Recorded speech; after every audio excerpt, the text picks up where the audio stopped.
Hello guys, welcome to lesson number 51 in our drawing series, Drawing Techniques for Beginners. Towards the end of the last lesson, what I spoke about was adding a little bit more value into this forearm of our Statue of Liberty drawing. And I've been using mainly the HB and the 2H pencil, but I've used a little bit of 2B in these darker areas. Now, what I did say was once we start to get some of the value in this arm, we're going to then be able to see how much darker we need to go in the face, and we do need to go quite a lot darker in this face. You can see by the reference image that this face here is definitely more in shade than the forearm itself. But what I want to do today is just start to get some of the darkness into some of this the torch at the top and some of the details in. So that's what we're going to be focusing on today.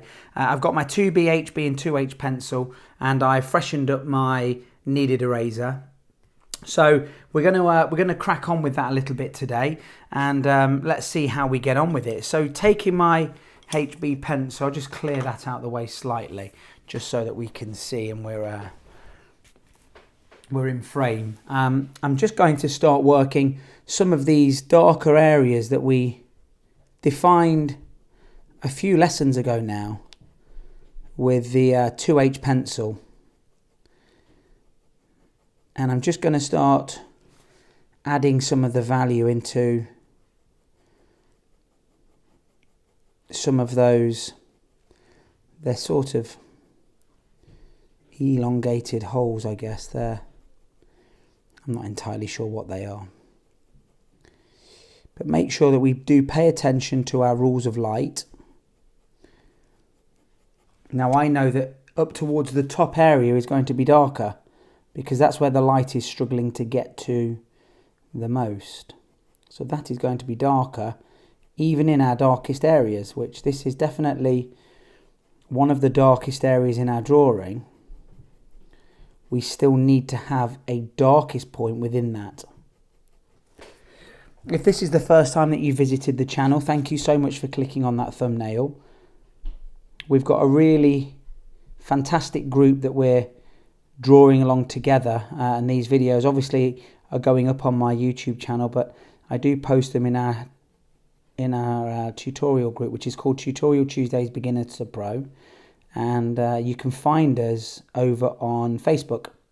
So if you go onto the search bar at the top of your Facebook app and just type in the group section, Tutorial Tuesdays Beginner to Pro, you'll see the group. I think it's a picture of our Siberian Husky as the picture for the group, which is one of the projects that we did a while back. And in that group, you can find all the reference images. If you go along the top, there's a section that says albums.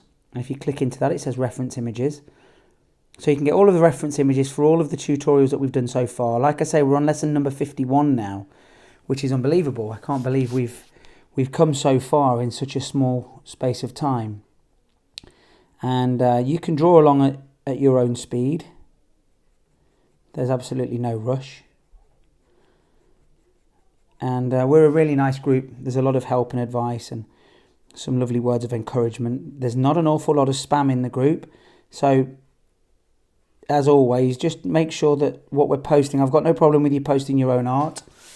That's what we're for as well.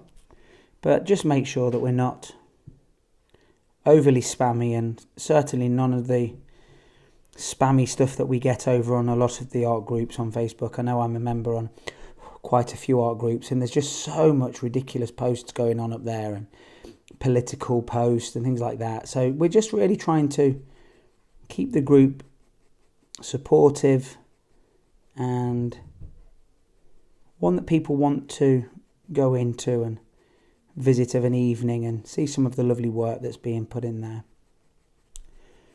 But what I would also suggest to you doing is I'll put a link above us to the first 6 lessons. They're called the Essential Pencil Skills. Now, the techniques that I'm teaching are a culmination really of about 3.5 to 4 years worth of lessons that I've been taking.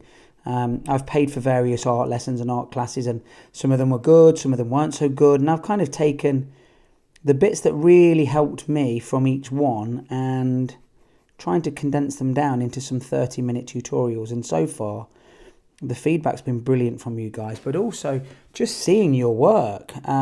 I know that I'm following a few of you over on Instagram as well now. So if you are on Instagram and you want to follow me, it's at artisticn1k, which is the same as the YouTube channel. And just leave me a message, say, hi, I'm from the group or found you on YouTube, and I'll definitely follow you back. But it's lovely seeing some of your work popping up on my feed every now and then. I'm thinking, wow, that's our husky, or that's one of the barrels that we drew, and, you know, some of the lovely comments that you're getting. And that's really why I started this group. I wanted to try and teach you some of the things that I've learnt, and, you know, really learning to draw and getting art as part of my life has really been a wonderful journey and something that I'm so grateful for now. So if I can give somebody else that opportunity and that experience for free, because like I say, I've spent hundreds of pounds on art classes, and they weren't wasted one bit. You know, there was one that I think I was paying a subscription of about £17 a month, which to some people is a lot of money. I understand that, but, you know, I think that we should be able to, well, you know, I'm wanting to share with you some of the techniques and some of the ideas, but also, you know, once we've started to master the techniques, I think this is a really enjoyable thing to do, is just draw along with people, you know. Now, I'm hoping that you're all going to start producing work that's much better than mine, which is great. But it's still nice to draw along with somebody, and almost feels like we're having a chat together. In the early days of making the videos, I just felt like I was talking to myself. And although I am talking to myself at the minute, I do now know that lots of you are listening. Now, what I'm doing here is I'm working from the point towards the edge, the top edge, because I know that's the darkest area. And although I'm only in an HB, and I'm definitely going to go up into some of the much softer pencils, into maybe a 6 or a 7B in that area. But I'm just laying the foundations down of the darkest area being up towards the top. And as I'm coming down, I'm just tapering it off slightly and just making sure that I am darker towards the top. And once I lay down that foundation and create this darker area right near the top of this torch, it's always going to be darker. So if I start to layer on a 2B now, those areas are going to be the darkest still. Now, when I first started drawing, I was absolutely captivated by the realistic drawings and the realism. I know there are many types of art, lots of abstract art and cartoon work, and it's all wonderful and it's lovely to see it. But for me, realistic pencil drawing was what I wanted to be able to do. I just felt that it's almost art in its rawest form.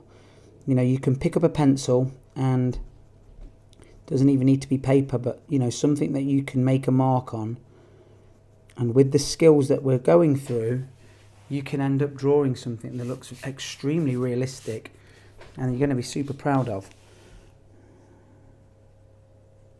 Now, what I've also said in a lot of the videos is I've obviously experimented with various things over the last 3.5, 4 years. And, you know, I've dabbled in cartoon work. Some of you have been sending me some lovely comments on some of my scribble artwork. So it was sort of quite early on into my pencil drawing days. I came across a few images that were done with these scribbles. And again, it just captivated me because I was amazed how with one value, which is almost, well, one pen, which we can create different values with it, but ultimately one pen, one grade of pen or grade of pencil or something, that people could, just by scribbling, create something that looks so realistic. I was absolutely amazed by it.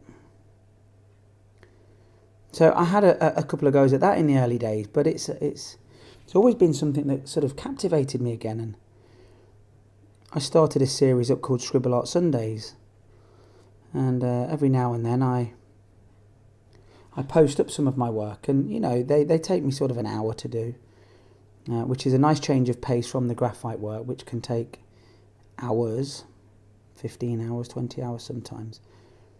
But just, you know, I've had some lovely comments from you guys, so I'll definitely do a tutorial talking about that. But what I'm getting at is, by learning these techniques and understanding the concepts that I'm trying to teach you about layering and about values and about how the light reacts to certain things, and dark things are further away from the light, and highlights and things like that.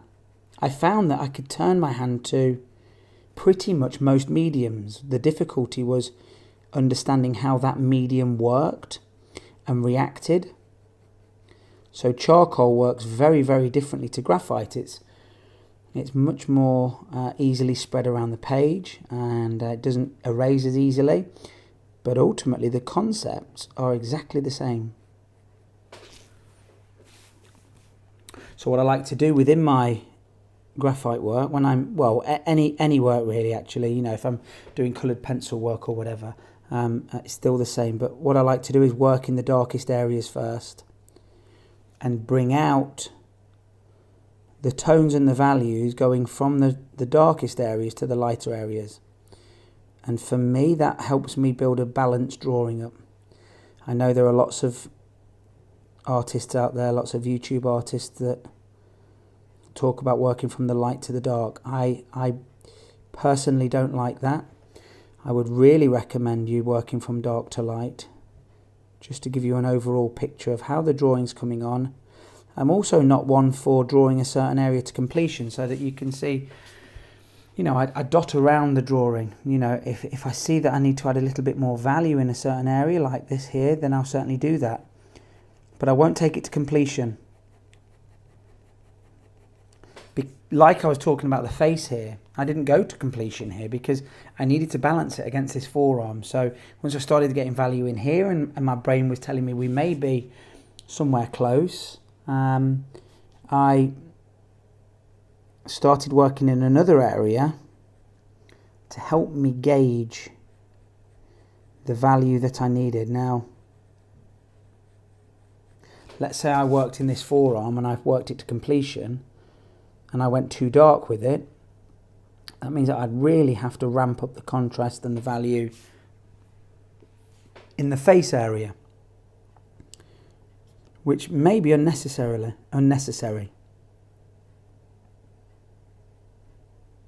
So I'm just mapping out some of these details in here now. They're not by any stretch of the imagination going to be the finished result, but I just need to get something in there so that as I start to add some of the value in and around it, I've still got an understanding of where certain details are, because it's very easy to lose some of your details. This graphite, particularly with these pencils, which are called Caran D'ache grafwood, they're quite a soft pencil, and the graphite does tend to move around, which is why I like to use a soft brush. It's the only implement that I do, what we would call blend, if you want to call it that. It's the only thing that I use that is even close to blending. I don't like to use blending stumps, tortillons, Q-tips, anything like that, tissue paper, because I need to be able to take out value subtly. So for example, in this forearm here with my kneaded eraser, if I need to take out a few of just a hint of highlight, I can do that easily because I haven't. I'm wondering if you can see that now, but yes, you can, and you can definitely see that. And I've just got a very, very subtle change of value in there. Now, if I bared down with my kneaded eraser, not my kneaded eraser, it's the kneaded eraser I've just been using to take out the value. But if I bared down with my tortillon or my Q-tip, what I would have ended up with is graphite that was bedded down into the tooth of the paper, and I would be unable to remove that. Now, when we're talking about removing it, we're not talking about removing it down to the white of the paper. We are simply talking about taking a very, very fine layer of graphite away so that we've got a subtle change in value. And it's those very subtle changes of value from a very light area to one that's maybe not quite so light. It's got just a very tiny fraction of a layer of graphite over the top. It's those very slight changes that give our drawing a real sense of realism and an understanding of how the light is affecting certain objects. So I'm using my 2H pencil now. I've gone into my 2H pencil because I don't have an awful lot of value in and around this part of the handle of the torch. But what I can see here is I've not really put any value into this middle finger. And if I'm not careful, as I add value around the edge, what I'm going to be likely to do is I'm going to lose the definition of where these fingers are, and then I'm going back into guesswork after that. So actually what I'm going to do is I'm going to come in with the HB pencil here. So we've got some very subtle dark areas, and I'm just going to bring those out now, just to give me a slightly better indication of where things are, just so that I don't lose them as I start adding value around other areas. And obviously this graphite starts to move if I'm going to brush it at all. So it just keeps me, or giving me an understanding of exactly where these fingertips are lying, and where the shadow's casting and whatnot.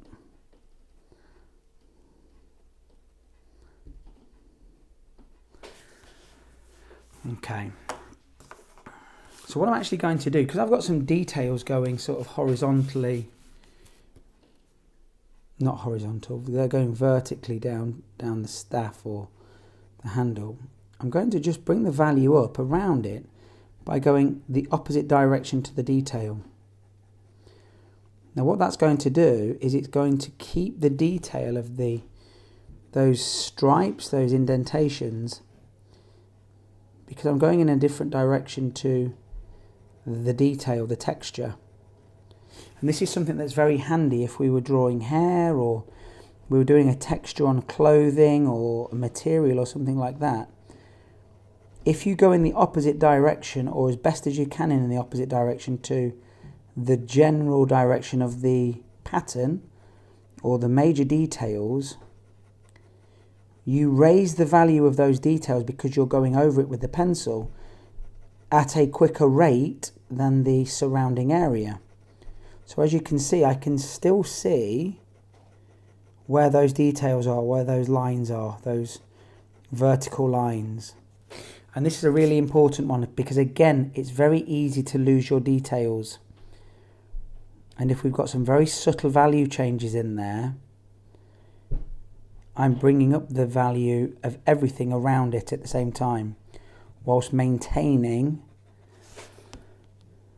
a difference between the light and the darker areas or the texture. So I'm going over with my tapered stroke, with my 2H pencil,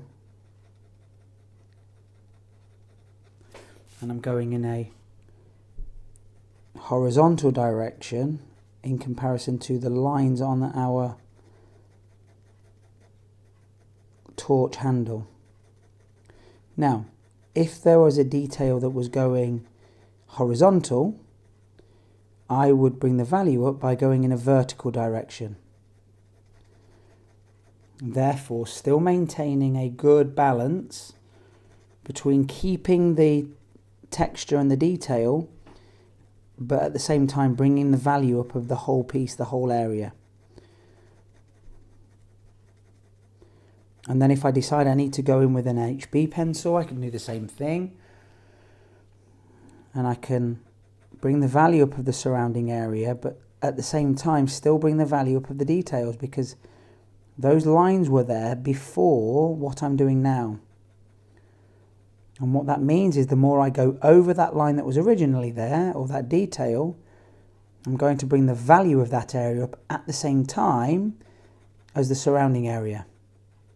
But it's always going to stay one step ahead, because we're building up layers of bringing the value up at a different pace, because I've already got lines in there.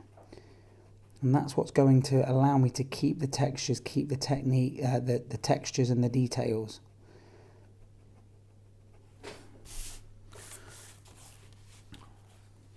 So I can still see that, again, I need to, in between some of those lines, now I am working in a vertical direction.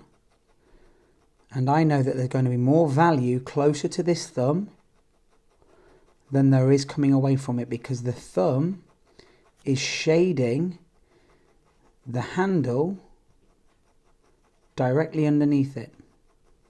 So I'm going to pay particular attention to that zone. And I'm going to pull down and away.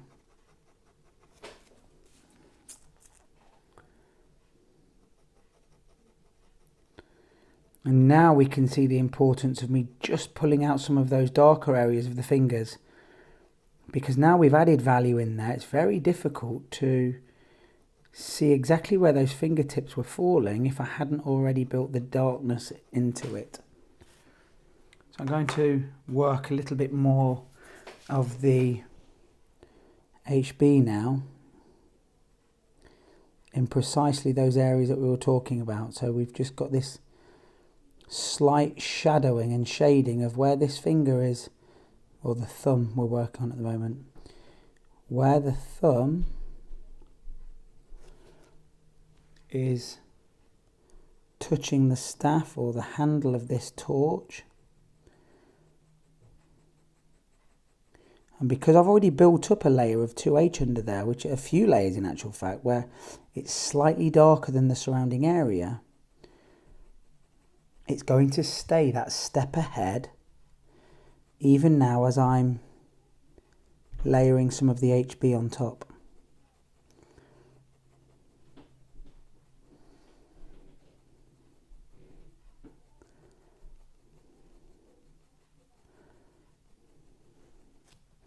I'm flicking my eyes over from my reference image to my actual drawing constantly. I'm drawing what I see, not what I think is there. Something one of my first art teachers at school, I can remember we used to do art. Her name was Mrs. Sheffield. And she always used to say, draw what you see, not what you think's there. And I never understood that then as a 10-year-old or 11, however old I was. But I get it now. Just because we know something is there doesn't mean we have to draw it. If we can't see it, we don't draw it.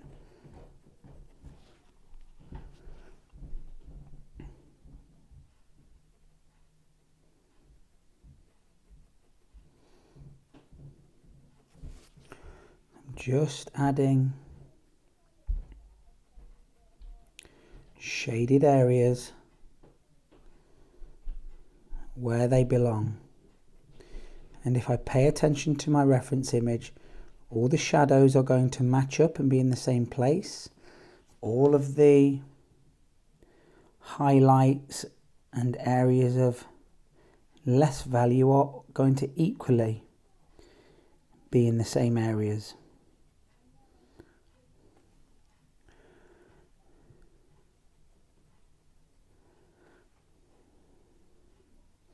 So I can now see that I need to put a little bit more value in this top finger here.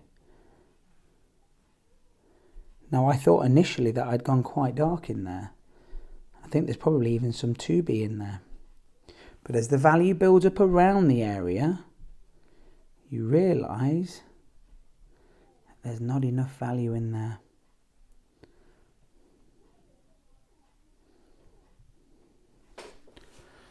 Which always amazes me. Always amazes me. I'm actually going to bring some 2B into this area now, because this is much darker. This is one of those areas that if you've been with me for any number of lessons now, if you've been with me for a few lessons, you've maybe done a couple of projects, you'll know that I've still not fully understood, and I guess it isn't any one right answer, but when I look at drawings that are fantastically realistic, I'm not 100% certain if it's the subtle dark areas or the very stark light areas that create the realism. My eye gets drawn to those very dark zones, maybe the eyes or the eyebrows of a drawing. There's always some dark shadows. You only need to look at a black and white photograph and you've got some very dark areas. But on the flip side of that, those very subtle light areas, a highlight, a reflection or something like that. It's a combination of those two things that really draw the viewer's eye in. And we have a couple of those opportunities here. So these very dark lines around, they're not lines, but they're values around the edge here and under here, around these fingertips there. In contrast to the rest of the hand, they're actually very dark. So I want to make sure that I'm bringing them out, but I don't want to go too far down towards this edge of our handle of the staff, the torch.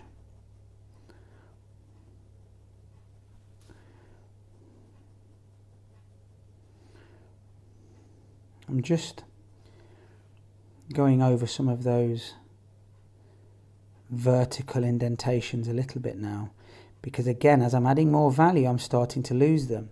Now, although we have an indentation, the darker areas of the indentation are going to be towards the top of this handle, because again, everything that goes away from the light gets darker. Whether that's a dark line, whether that's a white line, whether that's a reflection, if it's further away from the light, it is darker.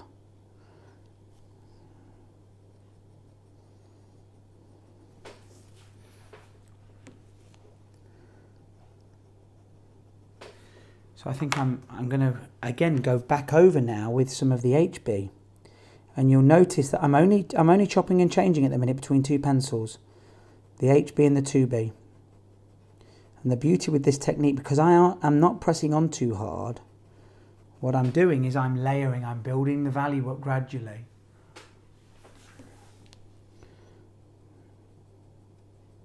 And I can still alter the value of an area with an HB pencil, even though I've gone up to a 2B.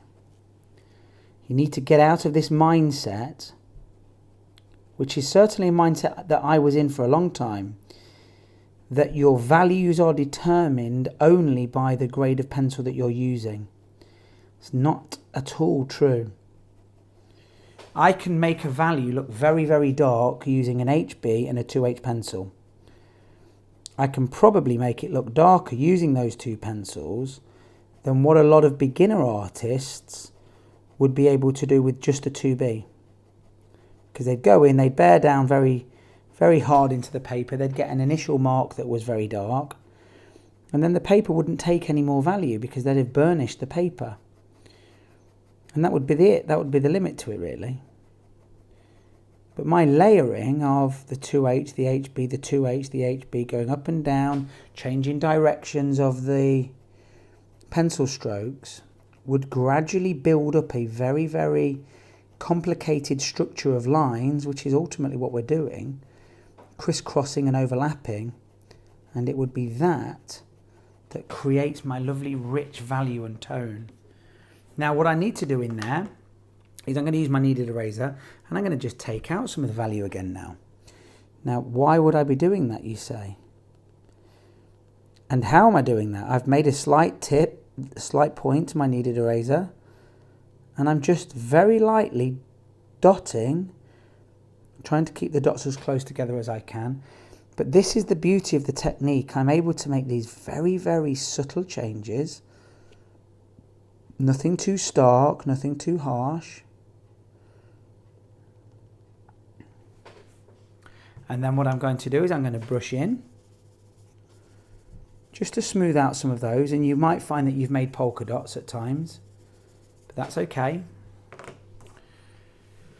Now I can see here that I need to start bringing in some more value into this thumb area. There's not enough detail in there. So working again from the darkest area, which is closest to my shaded area, I'm using my 2H pencil because I haven't got very much value in there. I don't want to just go straight in with an HB. I'm conditioning the paper using the harder pencils to get some of the value down into the very, very deepest recesses of the tooth of the paper. That is what's going to give me a very rich tone, a very realistic tone, and one that obviously as you get close enough to a picture, you're going to see that it's been drawn with graphite or a pencil. But from a distance, and you don't need to get too far away, because we don't have the tooth of the paper or the texture of the paper showing through too much, we've got these lovely rich tones, you get this sense of realism. And is that a photograph, or is that a drawing, or what is it? And it's that wonder that we want to try and capture every time somebody draws the pictures. You know, I've had a lot of people that, you know, they may have commissioned me for a piece, or they've seen some of my work, and when they see them in real life, they're like, wow, they're even better in real life than they are on film, than they are on your Instagram, or even from a video. And the reason for that is because we're building up the graphite gradually. We're still leaving that element of this has been drawn. This isn't something that we've just printed out. You know, I don't want my drawings to look from very, very close up like they've been printed, because otherwise what's the point? That's where the magic happens, that you've created something that from a distance looks as though it's a photograph or a picture or something that's been printed, but as they get closer, the illusion breaks down, and you can see that actually what you're looking at is a drawing. And that for me is precisely what I'm looking to do.